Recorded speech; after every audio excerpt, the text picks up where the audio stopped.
Hello everyone and welcome back to This Is Real Life. I'm your host Sheri, and on today's Real Life Friday video, we've got another room redesign situation happening. I am currently in Davis's room, and when Davis isn't here, it's the guest room. And there's a lot to be desired in this room, that's all I'm gonna say.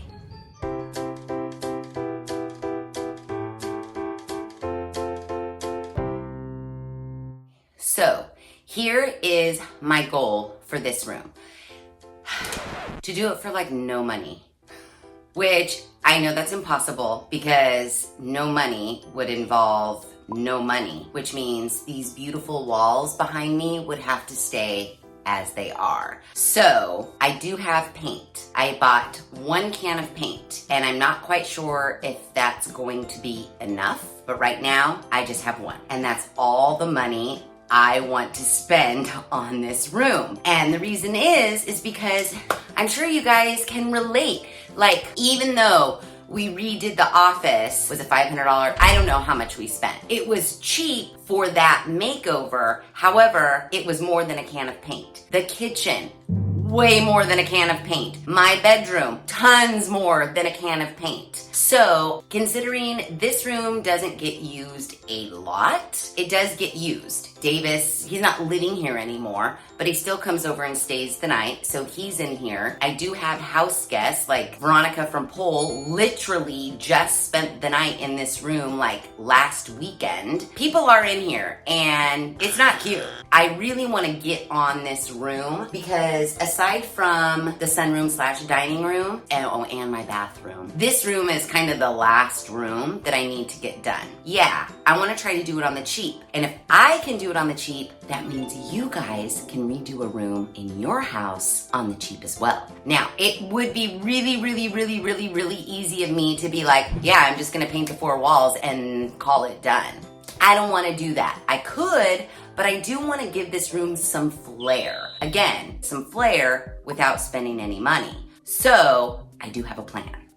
I want to create a focal point wall that the bed will go against, the head of the bed will go against. I'll show you the layout of the room that has just been this layout since I moved in and put the furniture where the furniture is. I'm gonna try to reorganize where I have each piece of furniture because currently the head of the bed is under the window. If I want to make a focal point wall, I don't want to use the window wall because the window's pretty huge and there's only maybe 3 feet of wall on either side of the window. Not much of a focal point. So I want to do the focal point on the wall that I'm staring at right now, which means the bed will have to shift from here to here, which means I have to see if the bookcase that's on that wall that I built, I don't know why I winked, I legit built that bookcase. We need to see if that maybe will fit here. And then I have another piece that I built, if that will maybe fit on the other side.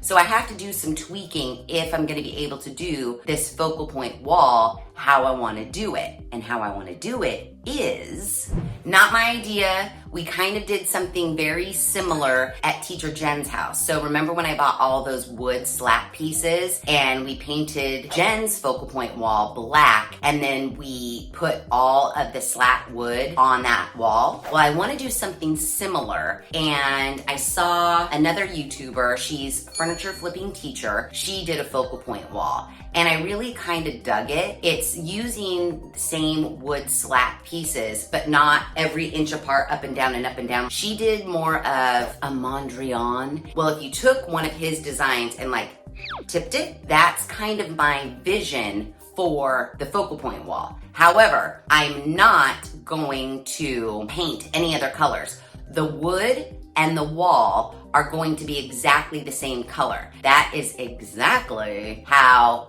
Furniture Flipping Teacher did it, and I thought it looked cool. So, of course, got my notepad and my measuring tape, and I measured the focal point wall, length and height, played around with different line shapes and whatnot. Again, because I don't want to spend any money, I do have a bunch of scrap wood. Now, by a bunch, I mean all irregular shapes and sizes and thicknesses. So I'm definitely going to have to do some milling in order to get enough like strips of wood for what I want to do.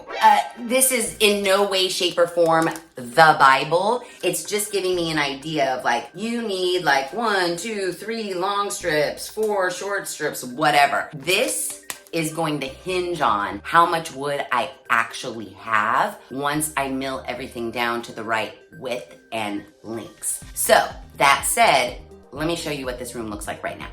Okay, keep in mind, it's not awesome.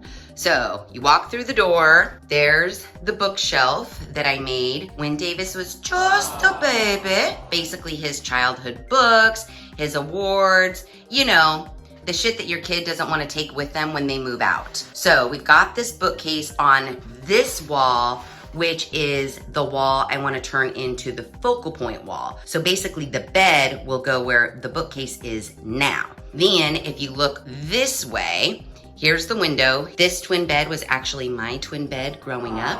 I don't think Davis really prefers sleeping on it, but it's what I've got and I've had it since I was a child. So this bed is gonna go over there. I'm hoping this can go right here. And then this, I think, could just flip to this side, I hope. And I hope it all fits because I do have this little end of the bed bench situation here. And then I do have Davis's toy box, which is completely empty. I just figure like maybe it stays in here, maybe it goes in the garage. I don't really know. Obviously, the paint job, if you remember, the previous owners had like kitchen cabinet stuff up. They made like a built-in desk situation. Well, I ripped that out immediately when I moved in. And clearly they put the cabinets up and then painted the rest of the room. So yeah, I have to fix that. Yeah, this is what we're looking like.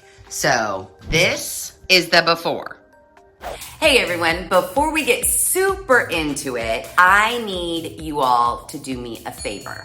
If you are watching this video right now, I need you to double make sure that you are subscribed to the This Is Real Life channel. Now, I don't ask a lot of my subscribers. I just ask that you enjoy the videos, maybe comment every now and again, stay positive and nice, and you do a great job of that. You really do a great job of that. But now I am coming on here to just remind you to make sure that you are subscribed to the channel. Because stats show that 60% of you that are watching these videos and hopefully enjoying these videos are not subscribed at all. I don't know if you remember, but from my video I did on what I made on YouTube this last year, you know how important it is to subscribe to the channels that you are watching. It really does help boost this channel to the top of YouTube, as Vivian Tries would say. But more than that, it helps Editor John and I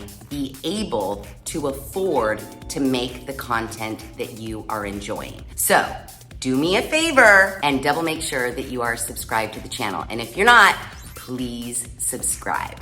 All right, enough said. Let's get back into it.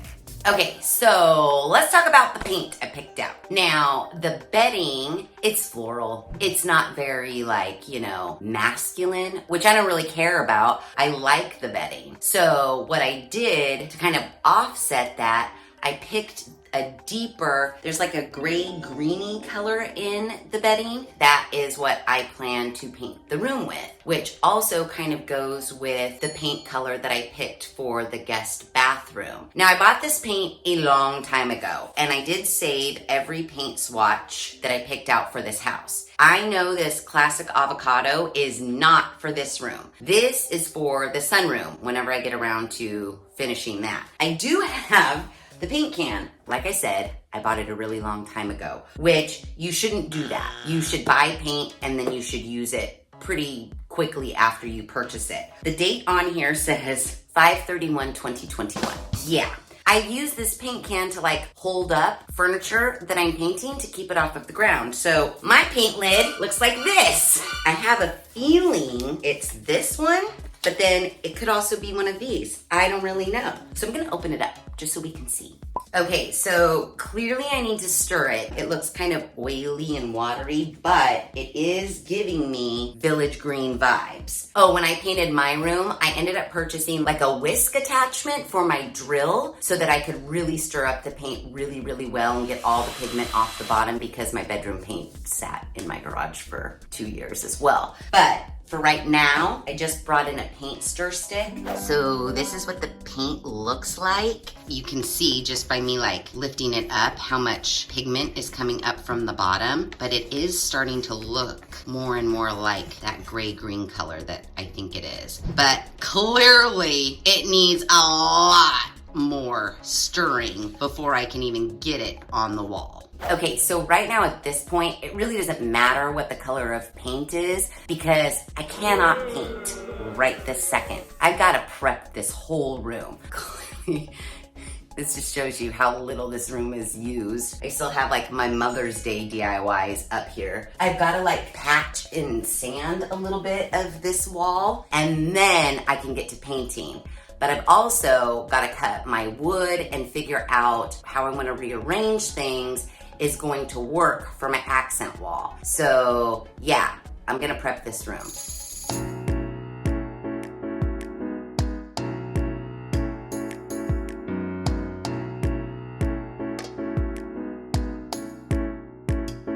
On the plus side, I think that everything's going to fit the way I want to reorganize this room. That means I can do my accent wall. So now that that's all figured out and I can do the accent wall how I want to do it, now it's prep time. And I need to pull everything to like the center of the room so that I have room to paint. And that bookshelf is not going to be fun to move. Not at all. So, yay me!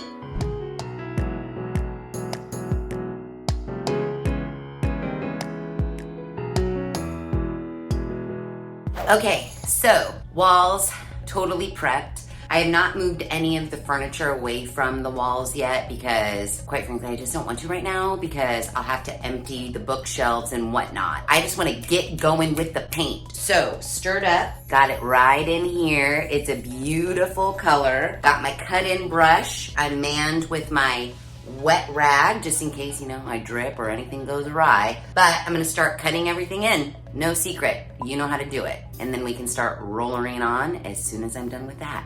Room transformation is officially underway.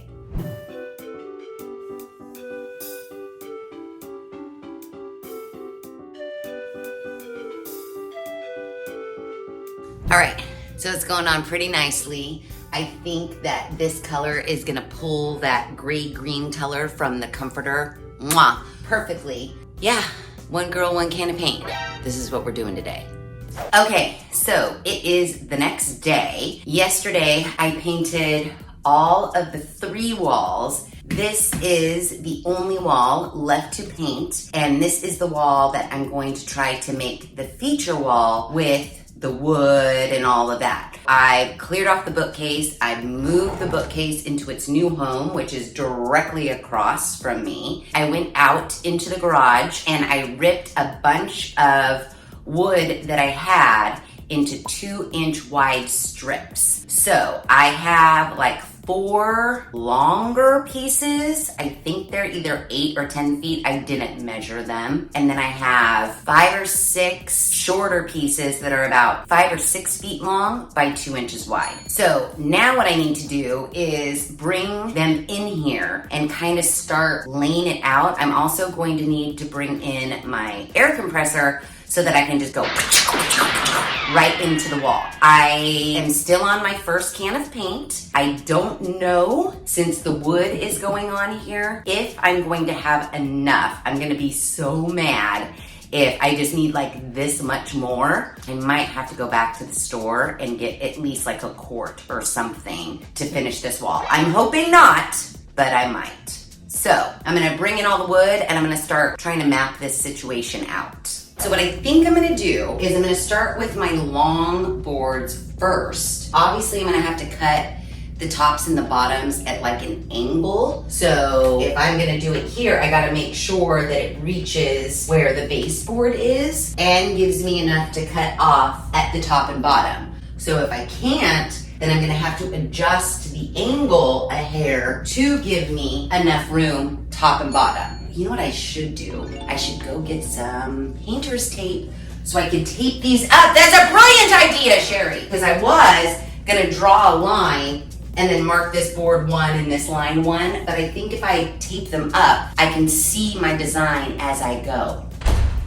I'm telling you, I already know how brilliant I am, but yet I still amaze myself with my brilliance. Now this way, I can make adjustments just by nudging. Oh, goodness gracious. Okay, the number and the length of boards that I have are gonna dictate this wall pattern.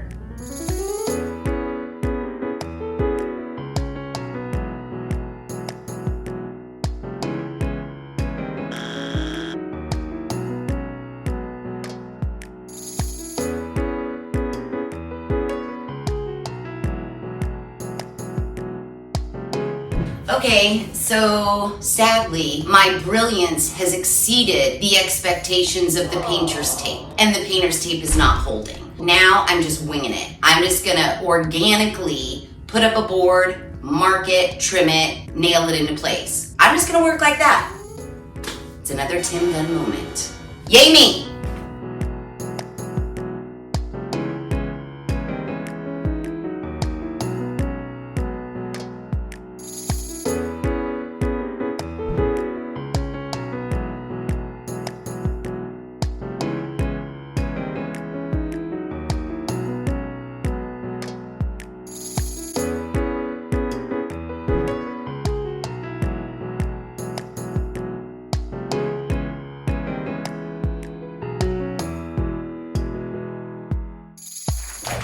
And here it is. I mean, I still have to paint it all, and some of my cuts aren't exactly perfect, but I think I'll go through, like right here, I have a little tiny bit of a gap. I'll fill that in with, like, you know, wood filler. I figure when I paint it all, it's all gonna be a solid color. This is just adding texture to this wall. Once it's all one solid color, any flaws that may be there should vanish. That's my hope. So I just have to paint this wall. I do have to paint the baseboards and all the trim a bright white, but let's just pretend I did that already. So I'm gonna paint this wall, then rearrange the furniture, hang my amazing art installation that I made on DIY Wednesday video. If you didn't see that, you should probably go watch it before you see this room's reveal because mwah, it's amazing. So yay, I'm pretty happy with this. And yeah, now I gotta paint. So the room is still a complete and utter disaster. However, I have finished painting the accent wall and it looks really good. You want to see? Look at it!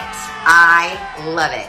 So I did move the little piece of furniture there because I had to make some adjustments. So I've got that where it needs to go. I just need to go and do some touch up. I actually was able to remove the blinds and I cut them to fit inside of the window instead of on the outside of the window. I cut them in my garage and it totally worked. I used my chop saw. You can do it too. So clearly it's a disaster area. And I also have stuff in my hall, but it's almost there. It's almost there. The next time you see it, it will be completely done. And I'm still on my very same can of paint. I'm eking out the last little drips for my touch-ups. I think we're gonna make it on one can of paint. Yay!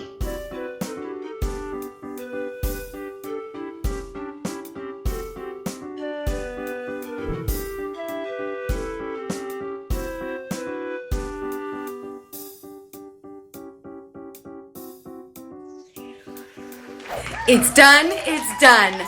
Are you ready for the final reveal? Because here it comes. Dun, dun, dun, dun, dun, dun, dun. Ooh, look at how amazing. I love it so much. And seriously, this accent wall, I am over the moon. And our chainsaw art installation, I mean, come on. It's pretty awesome. You know it, and I know it. So that's it. We did it. An entire room makeover with just one can of paint. One can of paint. Isn't it amazing? I mean, what's a can of paint? $25, $32? I'm not quite sure because I bought that can of paint, like 2 years ago. But from what I remember, 25, 30 bucks. One can of $30 paint can transform a room. And you do not need to spend another dime. Just rearrange the furniture, get the flow going, slap on a fresh new color. Bam! Looks like you spent $1 million when all you spent was 30. It does not get any better than that. So if I've said it once, I've said it 1,000,000 times. If I can do it, you can do it. And you can do it for very, very little money. So I challenge you, go freshen up a room in your house. One can of paint in one weekend is all you need.